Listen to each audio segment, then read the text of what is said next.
आखिरी इच्छा। समय के साथ साथ राजा कृष्णदेव राय की माता बहुत वृद्ध हो गई थी। एक बार वह बहुत बीमार पड़ गईं। उन्हें लगा कि अब वे शीघ्र ही मर जाएंगी। उन्हें आम से बहुत लगाव था, इसलिए जीवन के अंतिम दिनों में वे आम दान करना चाहती थी। इसलिए उन्होंने राजा से ब्राह्मणों को आमों को दान करने की इच्छा प्रकट की। वह समझती थी कि इस प्रकार दान करने से उन्हें स्वर्ग की प्राप्ति होगी। कुछ दिनों बाद राजा की माता अपनी अंतिम इच्छा की पूर्ति किए बिना ही मृत्यु को प्राप्त हो गई। उनकी मृत्यु के बाद राजा ने सभी विद्वान ब्राह्मणों को बुलाया और अपनी मां की अंतिम अपूर्ण इच्छा के बारे में बताया। कुछ देर तक चुप रहने के पश्चात ब्राह्मण बोले, यह तो बहुत ही बुरा हुआ महाराज। अंतिम इच्छा के पूरा न होने की दशा में तो उन्हें मुक्ति ही नहीं मिल सकती। वे प्रेत योनि में भटकती रहेंगी। महाराज, आपको उनकी आत्मा की शांति का उपाय करना चाहिए। तब महाराज ने उनसे अपनी माता की अंतिम इच्छा की पूर्ति का उपाय पूछा। ब्राह्मण बोले, उनकी आत्मा की शांति के लिए आपको उनकी पुण्यतिथि पर सोने के आमों का दान करना पड़ेगा। अतः राजा ने माँ की पुण्यतिथि पर कुछ ब्राह्मणों को भोजन के लिए बुलाया और प्रत्येक को सोने से बने आम दान में दिए। जब तेनालीराम को यह पता चला तो वह तुरंत समझ गया कि ब्राह्मण लोग राजा की सरलता तथा भोलेपन का फायदा उठा रहे हैं। इसलिए उसने उन ब्राह्मणों को पाठ पढ़ाने की एक योजना बनाई। अगले दिन तेनालीराम ने ब्राह्मणों को निमंत्रण पत्र भेजा।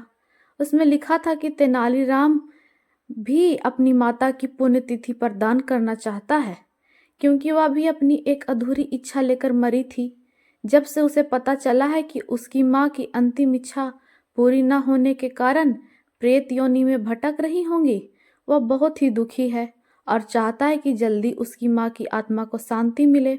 ब्राह्मणों ने सोचा कि तेनालीराम के घर से भी बहुत अधिक दान मिलेगा, क्योंकि वह शाही विदूषक है। सभी ब्राह्मण निश्चित दिन तेनालीराम के घर पहुंच गए। ब्राह्मणों को स्वादिष्ट भोजन परोसा गया।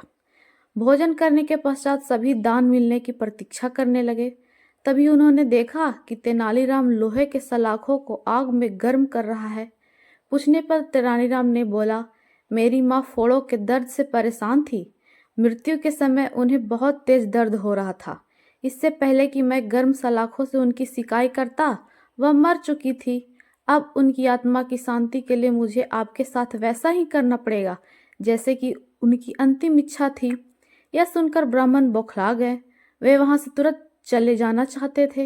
वे गुस्से में तेनालीराम से बोले कि हमें गर्म सलाखों से दागने पर तुम्हारी माँ की आत्मा को शांति मिलेगी।